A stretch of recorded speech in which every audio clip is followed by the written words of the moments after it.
오지도 않고 김장 배포기 해놓으라더니 결국 당근에 팔려고 나한테 시킨 거냐? 박정임은 올해 73입니다. 손가락 마디마다 세월이 새겨져 있었습니다.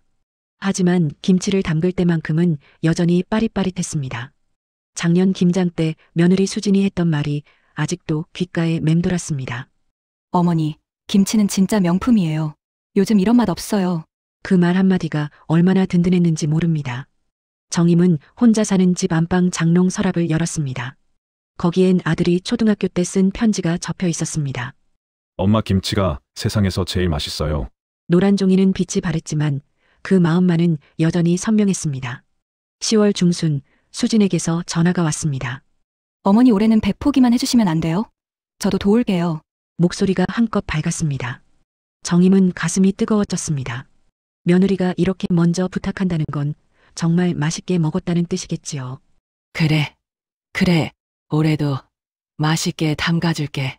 전화를 끊고 나서도 한참 동안 웃음이 지어졌습니다. 아들 집 살림에 보탬이 된다면 힘들어도 괜찮았습니다. 정임은 시장에 나가 배추를 고르기 시작했습니다. 하나하나 속을 들춰보며 단단한 것만 골랐습니다. 젓갈도 직접 담근 것으로 준비했습니다. 김장 날짜가 정해졌습니다. 수지는 제가 꼭 도우러 갈게요 하며 거듭 약속했습니다. 정임은 그 말을 믿었습니다. 하지만 김장 당일 아침 수진에게서 문자가 왔습니다. 어머니, 죄송해요. 회사 일이 급하게 생겨서 못 갈 것 같아요. 정임은 잠시 허탈했지만 이내 고개를 끄덕였습니다. 직장 생활이 원래 그런 것이지요. 혼자서라도 해내야 했습니다. 새벽부터 저녁까지 정임은 쉬지 않고 움직였습니다. 배추를 씻고 절이고 헹구고 양념을 버무렸습니다. 허리는 끊어질 듯 아팠지만 손은 멈추지 않았습니다. 백포기가 모두 완성되었을 때는 밤 9시가 넘어 있었습니다. 김치를 정성스럽게 포장했습니다. 큰 상자 4개에 25포기씩 나눠 담았습니다. 비닐로 한 번 더 감싸고 테이프로 꼼꼼하게 봉했습니다. 며칠 뒤 아들과 수진이 김치를 가지러 왔습니다. 정임은 현관 앞에 쌓아둔 상자들을 가리키며 말했습니다. 애들 잘 먹여라. 돈은 됐고 내 김치는 내가 책임진다. 수진은 연신 고개를 숙였습니다. 어머니, 정말 감사해요. 너무 죄송하고요. 정임은 손을 저었습니다.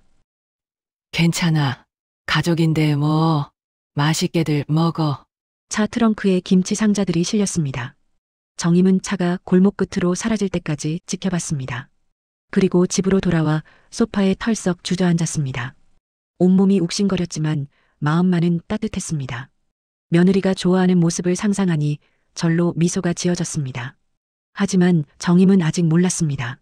일주일 뒤 자신이 담근 김치가 어디에서 다시 나타날지. 김장을 마치고 일주일쯤 지났을 때였습니다. 정임은 저녁 식사를 마치고 설거지를 하고 있었습니다. 그때 딸 민경에게서 전화가 왔습니다. 엄마, 왜? 무슨 일이야? 엄마 이상한 거 발견했어. 민경의 목소리가 평소와 달랐습니다. 정임은 물기 묻은 손을 앞치마에 닦으며 물었습니다. 뭔데? 당근마켓에 수제 김치 배포기 판매가 올라왔는데 민경은 잠깐 말을 멈췄습니다. 사진이 딱 엄마 김치 같아. 정임의 손이 멈췄습니다. 뭐? 엄마가 담그는 방식이랑 똑같아. 묶은 것도 양념색도. 근데 판매자 위치가 우리 동네야. 전화를 끊고 나서 정임은 한참을 멍하니 서 있었습니다. 설마 하는 마음이 자꾸만 고개를 들었습니다. 정임은 당근마켓 앱을 깔았습니다. 손이 떨려서 검색창에 김치를 치는데도 시간이 걸렸습니다. 그리고 게시글을 찾아냈습니다. 정성 담은 수제 김치 판매합니다. 한 포기 15,000원. 사진 속 김치는 분명했습니다. 자신이 쓰는 노란 대야, 배추 절임의 결, 양념을 버무린 손길까지 모든 게 낯익었습니다. 정임은 가슴이 내려앉았습니다. 하지만 확신할 수는 없었습니다. 혹시 비슷하게 생긴 다른 김치일 수도 있었습니다. 정임은 떨리는 손으로 판매자에게 쪽지를 보냈습니다. 김치 좀 보고 싶네요. 살게요. 답장은 금방 왔습니다. 네, 감사합니다. 내일 오후 3시 어떠세요? 동네 공원 벤치에서 만나요. 정임은 그날 밤 잠을 이루지 못했습니다. 천장을 보며 계속 생각했습니다. 설마 수진이가 팔았을까? 아니야. 그럴 리 없어. 하지만 의심은 점점 커져만 갔습니다. 다음 날 오후 정임은 약속 장소로 나갔습니다. 공원 벤치에 먼저 앉아서 기다렸습니다. 가을바람이 쌀쌀하게 불었습니다. 멀리서 누군가 김치 상자를 들고 걸어왔습니다. 정임은 눈을 가늘게 떴습니다. 점점 가까워지는 사람의 얼굴이 또렷해졌습니다. 수진이었습니다. 정임은 순간 숨이 막혔습니다. 수진도 정임을 보자 걸음이 멈췄습니다. 두 사람은 몇 초간 말없이 서로를 바라봤습니다. 수진이 먼저 입을 열었습니다. 어머니, 목소리가 떨렸습니다. 정임은 상자를 가리켰습니다. 열어봐. 수진의 손이 바들바들 떨렸습니다. 상자 뚜껑이 천천히 열렸습니다. 그 안에는 정임이 담근 김치가 그대로 들어 있었습니다. 절인 배추의 결, 양념의 색깔, 비닐로 묶은 방식까지 하나도 틀림없었습니다. 정임은 목이 탔습니다. 이거 내가 담근 김치잖니? 수진의 얼굴이 하얗게 질렸습니다. 어머니, 그게 아니라요. 몇 세트나 팔았어? 정임의 목소리는 떨렸지만 단호했습니다. 수진은 고개를 숙인 채 대답하지 못했습니다. 말해봐. 몇 폭이나 팔았냐고. 수진의 눈에서 눈물이 떨어졌습니다.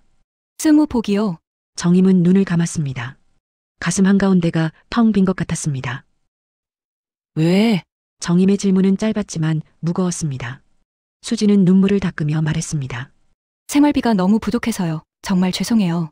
정임은 아무 말도 할 수 없었습니다. 그저 김치 상자를 내려다볼 뿐이었습니다. 자신이 새벽부터 밤까지 담근 김치, 며느리가 맛있게 먹을 거라 믿었던 그 김치가 지금 돈으로 팔리고 있었습니다. 정임은 천천히 몸을 일으켰습니다. 집에 가자. 수진은 고개를 들지 못한 채 뒤따라왔습니다. 두 사람 사이에는 무거운 침묵만 흘렀습니다. 정임의 집 거실은 적막했습니다. 수진은 소파 끝에 앉아 손을 비비적거렸습니다. 정임은 부엌에서 물을 한 잔 따라 마셨습니다. 목이 타들어갔지만 물은 넘어가지 않았습니다. 정임이 먼저 입을 열었습니다. 내가 너희들 먹으라고 담근 건데 이걸 팔아? 수진은 고개를 더욱 숙였습니다. 내 정성과 시간이 그렇게 가벼웠니? 정임의 목소리는 떨렸지만 차분했습니다. 고함을 지르고 싶었지만 참았습니다. 큰 소리를 내봤자 달라지는 건 없었습니다. 수진이 울먹이며 말했습니다. 어머니 정말 죄송해요. 잘못했어요. 왜 그랬어? 돈이 그렇게 급했어? 수진은 한참을 말하지 못했습니다. 손수건으로 눈물을 닦고 또 닦았습니다. 요즘 애들 학원비가 너무 올라서요. 남편 월급만으론 버티기가. 정임은 눈을 감았습니다. 며느리도 쉽지 않았을 것입니다. 하지만 그래도 이건 아니었습니다. 그럼 나한테 말을 하지 그랬어. 돈이 필요하면 빌려줄 수도 있었잖아. 수진이 고개를 저었습니다. 어머니한테 어떻게 손을 벌려요. 그것도 싫었어요. 정임은 가슴이 답답했습니다. 말은 그렇게 하면서 김치는 팔았습니다. 그게 더 쉬웠을까요? 잠시 침묵이 흘렀습니다. 수진이 조심스럽게 말을 이었습니다. 그리고 사실은요. 정임이 고개를 들었습니다. 김치가 저희 입맛엔 너무 짜서 아이들도 잘 안 먹더라고요. 정임은 순간 숨이 막혔습니다. 귀를 의심했습니다. 뭐? 저희 집은 원래 싱겁게 먹는 편이라 그러다 보니 김치가 남았어요. 그래서 팔 생각을 하게 됐어요. 정임은 말을 잇지 못했습니다. 팔았다는 것보다 더 충격적인 말이었습니다. 그럼 말을 하지 그랬니? 정임의 목소리는 낮았지만 떨렸습니다. 내가 너희 입맛에 맞춰 담가줄 수도 있었잖아. 왜 그런 말을 안 했어? 수진은 대답하지 못했습니다. 그저 눈물만 흘렸습니다. 정임은 창밖을 바라봤습니다. 가로수 잎이 바람에 떨어지고 있었습니다. 작년에 며느리가 했던 말이 떠올랐습니다. 어머니, 김치는 진짜 명품이에요. 그 말이 진심이 아니었던 걸까요? 아니면 그냥 예의상 한 말이었을까요? 정임은 힘이 빠졌습니다. 오늘은 그만 가봐. 나도 생각 좀 해야겠어. 수진이 일어서며 말했습니다. 어머니 정말 죄송해요. 정임은 고개만 끄덕였습니다. 현관문이 닫히는 소리가 유난히 크게 들렸습니다. 혼자 남은 거실은 더욱 적막했습니다. 정임은 소파에 앉아 한참을 멍하니 있었습니다. 머릿속이 복잡했습니다. 며느리를 이해해야 할까요? 아니면 화를 내야 할까요? 정임은 부엌으로 갔습니다. 냉장고 김치칸을 열었습니다. 자신이 먹으려고 남겨둔 김치 몇 포기가 담겨 있었습니다. 한 포기를 꺼내 작은 접시에 담았습니다. 젓가락으로 한 입 베어 물었습니다. 짰습니다. 평소보다 확실히 짰습니다. 정임은 그제야 깨달았습니다. 올해는 젓갈을 너무 많이 넣었던 것입니다. 혼자 먹기엔 괜찮았지만 어린아이들에겐 버거웠을 것입니다. 정임은 젓가락을 내려놓았습니다. 며느리도 잘못했지만 자신도 잘못이 있었습니다. 그날 밤 정임은 잠을 이루지 못했습니다. 이불을 덮고 누워 있었지만 눈은 뜨고 있었습니다. 머릿속에서 계속 질문이 맴돌았습니다. 이 관계를 어떻게 회복할 수 있을까? 며느리는 정말 반성하고 있을까? 내가 너무 가혹했던 걸까? 그리고 또 다른 생각이 스쳤습니다. 며느리도 지금쯤 잠 못 이루고 있을까요? 후회하고 있을까요? 아니면 자신을 원망하고 있을까요? 정임은 한숨을 내쉬었습니다. 시계는 새벽 2시를 가리키고 있었습니다. 창밖은 고요했습니다. 하지만 정임의 마음은 여전히 소란스러웠습니다. 일주일이 지났습니다. 정임은 그 사이 수진에게 연락하지 않았습니다. 수진도 전화를 걸지 않았습니다. 하지만 정임은 매일 생각했습니다. 며느리도 힘들었을 것입니다. 아이들 키우며 살림하는 게 쉽지 않았을 것입니다. 그리고 자신도 반성했습니다. 김치가 짰다는 말을 듣고 나서야 깨달았습니다. 상대방의 입맛을 먼저 물어봤어야 했습니다. 토요일 오전 수진에게서 전화가 왔습니다. 정임은 잠시 망설이다 받았습니다. 어머니, 수진의 목소리는 떨리고 있었습니다. 응, 죄송했어요. 정말 잘못했어요. 정임은 대답하지 않고 들었습니다. 근데 어머니 김치가 팔리면서 생각이 많아졌어요. 정임은 눈썹을 찌푸렸습니다. 무슨 소리야? 수진이 조심스럽게 말을 이었습니다. 어머니 김치를 사간 사람들이 연락을 주더라고요. 너무 맛있다고, 더 살 수 있냐고. 정임은 아무 말도 하지 못했습니다. 그래서 제가 어머니 레시피를 배워서 다시 담가봤어요. 뭐? 인터넷 보고 어머니 하시던 거 기억해내면서요. 젓갈 양줄이고 배추도 더 씻고 정말 열심히 했어요. 수진의 목소리에 힘이 실렸습니다. 그랬더니 정말 맛있더라고요. 그래서 다시 팔아봤어요. 이번엔 제 손으로 담근 거요. 정임은 말문이 막혔습니다. 어머니 레시피로 만든 김치가 너무 인기가 좋아서 조금씩 가게에 도움이 되기 시작했어요. 정임은 전화기를 꽉 쥐었습니다. 한번 만나뵐 수 있을까요? 정임은 잠시 침묵했습니다. 그리고 천천히 대답했습니다. 그래, 우리 집으로 와. 오후 2시 수진이 정임의 집 앞에 도착했습니다. 손에는 커다란 봉투 하나를 들고 있었습니다. 현관문이 열렸습니다. 두 사람은 서로를 바라봤습니다. 수진이 먼저 고개를 숙였습니다. 어머니 들어가도 될까요? 정임은 고개를 끄덕였습니다. 거실에 앉은 수진은 봉투를 내밀었습니다. 어머니 이거요. 정임이 봉투를 열었습니다. 안에는 돈이 가지런히 들어 있었습니다. 500만 원이에요. 정임은 눈을 크게 떴습니다. 제가 김치 팔아서 번 돈이에요. 처음엔 어머니 김치 판 거, 그 다음엔 제가 담근 김치 판 것까지 합쳐서요. 수진의 눈에 눈물이 맺혔습니다. 정말 감사드리고 죄송해요. 앞으로는 몰래 팔지 않을게요. 정임은 돈을 내려다봤습니다. 어머니께 꼭 말씀드리고 허락받고 같이 할게요. 수진이 손을 모았습니다. 그리고 어머니가 가르쳐주신 김치 레시피 제대로 배우고 싶어요. 제 입맛대로가 아니라 어머니 방식대로요. 정임은 한참 동안 말이 없었습니다. 가슴이 복잡했습니다. 화가 풀린 건 아니었습니다. 하지만 며느리가 달라진 건 느껴졌습니다. 정임은 천천히 입을 열었습니다. 김치는 팔려고 만든 게 아니라 나누려고 만든 거야. 수진이 고개를 끄덕였습니다. 근데 내가 이렇게 진심을 보이니 고맙구나. 정임의 목소리가 부드러워졌습니다. 돈은 내가 가져. 내가 번 거잖아. 수진이 고개를 저었습니다. 아니에요. 어머니 덕분에 번 거예요. 정임은 봉투를 다시 수진의 손에 쥐어줬습니다. 애들 학원비 내고 생활비 보태. 그리고 정임이 잠시 말을 멈췄습니다. 다음 주에 우리 집으로 와. 김치 제대로 가르쳐 줄게. 내 입맛에 맞는 걸로. 수진의 눈에서 눈물이 흘러내렸습니다. 어머니 감사해요. 정말 감사해요. 정임은 손을 저었습니다. 울지 마. 김치에 눈물 떨어지면 써. 두 사람은 서로를 보며 작게 웃었습니다. 오랜만에 따뜻한 공기가 흘렀습니다. 창밖으로는 가을 햇살이 부드럽게 내려앉고 있었습니다. 정임은 생각했습니다. 이제 시작인지도 모릅니다. 하지만 시작이 있으면 길도 있습니다. 다음 주 토요일 아침이었습니다. 수진이 약속대로 정임의 집에 왔습니다. 손에는 앞치마와 고무장갑을 들고 있었습니다. 어머니, 왔어요? 정임은 이미 배추를 씻어놓고 있었습니다. 들어와. 오늘은 내 입맛에 맞게 담가볼 거야. 두 사람은 나란히 부엌에 섰습니다. 정임이 먼저 양념을 만들기 시작했습니다. 젓갈은 이 정도만 넣어. 내 집은 싱겁게 먹으니까.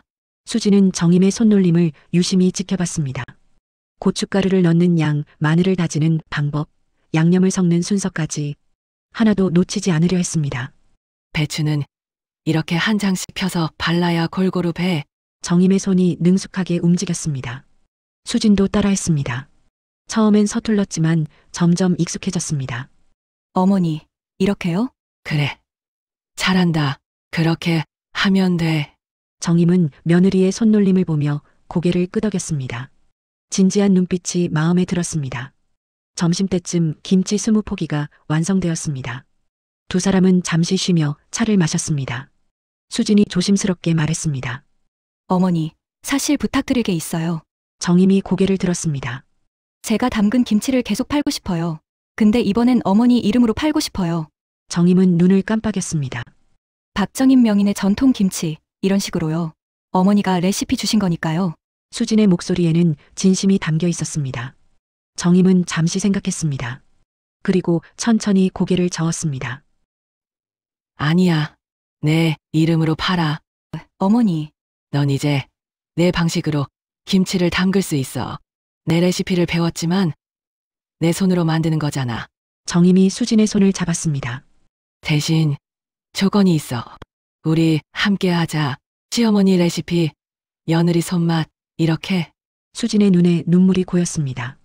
어머니 감사해요. 정임은 손을 꼭 잡았습니다. 고맙긴. 내가 이렇게 열심히 하는데 내가 도와줘야지. 그날 이후 두 사람의 김치 작업이 시작되었습니다. 매주 토요일마다 정임의 집에서 함께 김치를 담갔습니다. 정임이 레시피를 조언하고 수진이 실제로 만들었습니다. 주문이 들어오면 함께 포장하고 배송했습니다. 당근마켓 판매 페이지에는 이렇게 적혔습니다. 3대째 내려오는 전통 레시피, 정성껏 담근 수제 김치. 후기가 쌓이기 시작했습니다. 짜지 않고 딱 좋아요. 아이들도 잘 먹어요. 진짜 손맛이 느껴져요. 어느 날 저녁 수진이 정임에게 말했습니다. 어머니, 이번 달 수익이 100만 원 넘었어요. 정임은 놀라며 물었습니다. 그렇게나? 네. 단골도 생기고 입소문도 났어요. 어머니 덕분이에요. 정임은 고개를 저었습니다. 내가 잘한 거지. 수진이 웃으며 말했습니다. 우리가 함께한 거죠. 정임도 따라 웃었습니다. 그날 밤 정임은 침대에 누워 천장을 바라봤습니다. 작년 김장 때가 떠올랐습니다. 혼자서 백포기를 담그며 힘들어했던 날. 그리고 당근마켓에서 며느리를 마주쳤던 날. 가슴이 무너지는 것 같았던 그 순간. 하지만 지금은 달랐습니다. 며느리와 함께 김치를 담그고 함께 미래를 만들어가고 있었습니다. 정임은 중얼거렸습니다. 에휴, 팔아도 이렇게 팔면 내가 또 담가주지. 창밖으로 겨울바람이 불어왔습니다. 하지만 집안은 따뜻했습니다. 김치 냄새가 은은하게 배어있는 부엌. 냉장고 가득 쌓인 주문 김치들. 그리고 내일 또 올 며느리의 발걸음. 정임은 눈을 감았습니다. 마음이 편안했습니다. 김치 한 포기에서 시작된 이야기가 이제는 두 사람의 새로운 인생이 되어 있었습니다. 그리고 그 김치처럼 두 사람의 관계도 시간이 지날수록 더 깊은 맛을 낼 것입니다. 지금까지 이야기를 들어주셔서 감사합니다.